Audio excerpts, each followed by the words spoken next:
Black people are within a trauma bonded abusive relationship with a narcissistic white society. And just like within most trauma bonded abusive relationship, they've convinced many black people to believe that their mistreatments of us is our own fault. It's a psychological mind hack. Usually the term trauma bonded refers to a gaslighting mental abuse that occurs within an abusive relationship wherein which one person is manipulated and mentally abused by a narcissistic partner. Within that scenario, after repeatedly brutalizing the victim, the narcissistic partner never acknowledges any of his wrongdoing. He instead minimizes the abuse and he tells his victim that the abuse wasn't that bad and to just get over it. He then constantly inundates the victim with demoralizing, disapproving narratives about the victim. This is continued until the victim stops focusing on the abuse that they endured and instead focuses only on the demoralizing, disapproving narratives. This shifting in focus causes the abused victims to, rather than resenting the abuser, they instead seeks the approval of the abuser. This trauma bonding effect provides the abuser with a more favorable outcome from the victim rather than having the victim hating and resenting him for the abuse. The human mind is easily manipulated when the victim is unaware of what's being done to their minds. It's a well-proven gaslighting tactic. Likewise, this same trauma bonding abusive manipulation tactic is what white social engineering scientists and white propagandists have done to the black population. Black people are under a trauma-based mind control. After brutalizing black people for many centuries, the white society never acknowledged any of the horrible wrongdoings they did to us. They instead insist that it wasn't that bad and they tell black people just shut up and get over it. Then they constantly inundate black people with black racially demoralizing, white disapproving narratives about ourselves. Therefore, rather than resenting the white society for their brutal mistreatment of us, many black people instead tries to win the approval of the white society. Many black people will go out of their way to try to show white people that we're not all bad. Black people are within a trauma-bonded, abusive relationship with a narcissistic white society. And just like within most trauma-bonded abusive relationship, they've convinced many black people to believe that their mistreatment of us is our own fault. It's a gaslighting psychological warfare mind hack. The minds of targeted populations are also quite easy to manipulate if they're unaware of what's being done to them. Once minds have been confused, manipulation becomes easy and simple. The mind will even ignore common sense and rationality falls away, even overlooking hypocrisy and deception.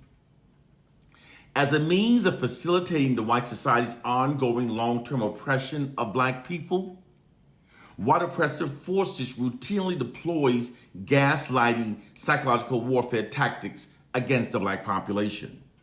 Case, point, and proof. The white establishment has done absolutely nothing whatsoever to reduce the routine killing of innocent unarmed black people by white police officers. Rather than doing something to reduce the problem, the white establishment has instead resorted to using distraction and stalling tactic that allowed them to avoid addressing the issue. Remember how the white establishment responded when former NFL player Colin Kaepernick took a knee in silent protest against the routine killing of innocent unarmed black people by white police officers? Do you remember the response? The white establishment responded by labeling Kaepernick and all other black athletes that also took a knee in silent protest as being unpatriotic and insulting the flags and insulting our troops.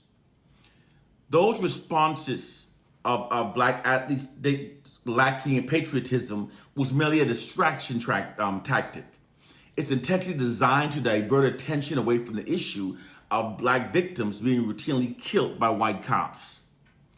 Black people are the unknowing victims of constant gaslighting by white oppressive forces.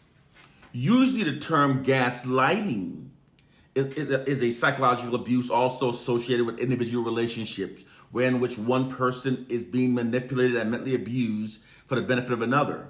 However, that same mental abusing practice is being deployed against black people by white oppressive forces.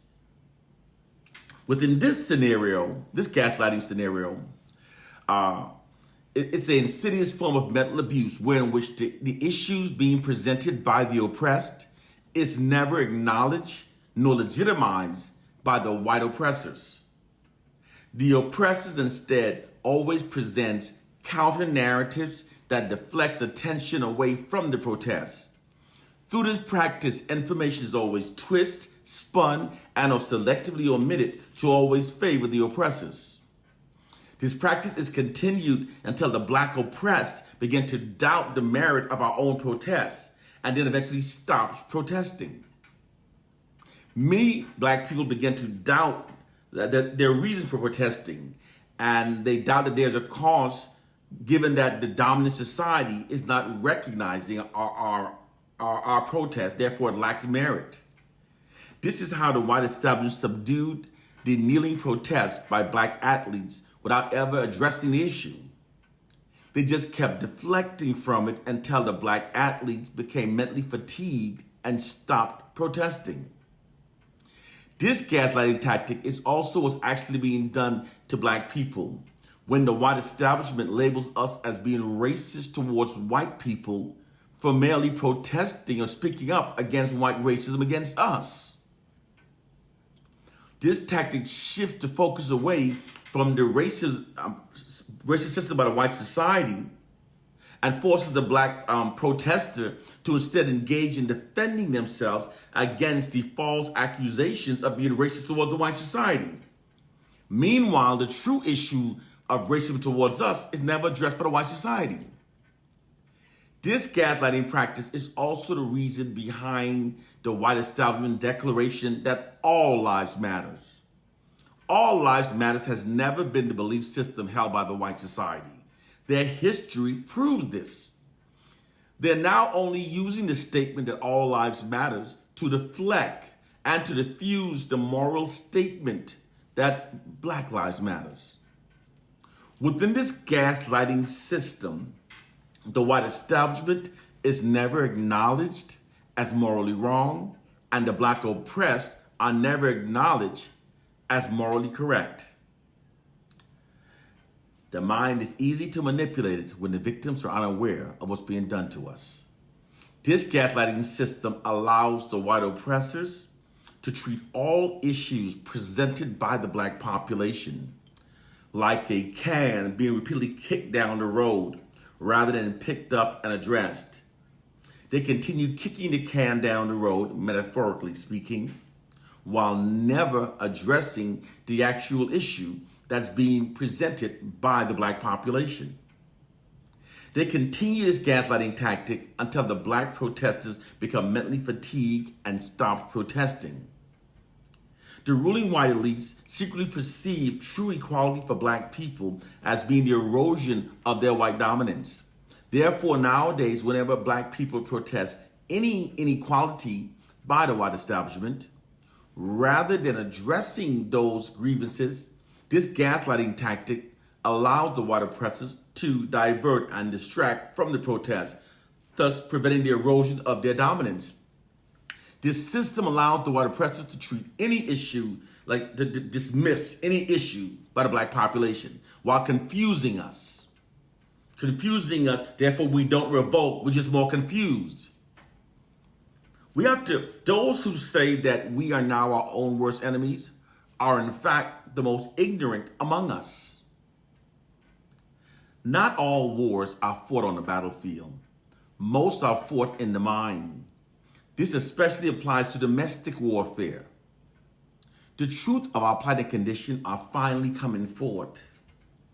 but they brainwash millions of us to fear it, to reject it, and to hate those of us who speaks it, and to instead cling to believing in a biblical fairy tale and a silly slave syndrome myth.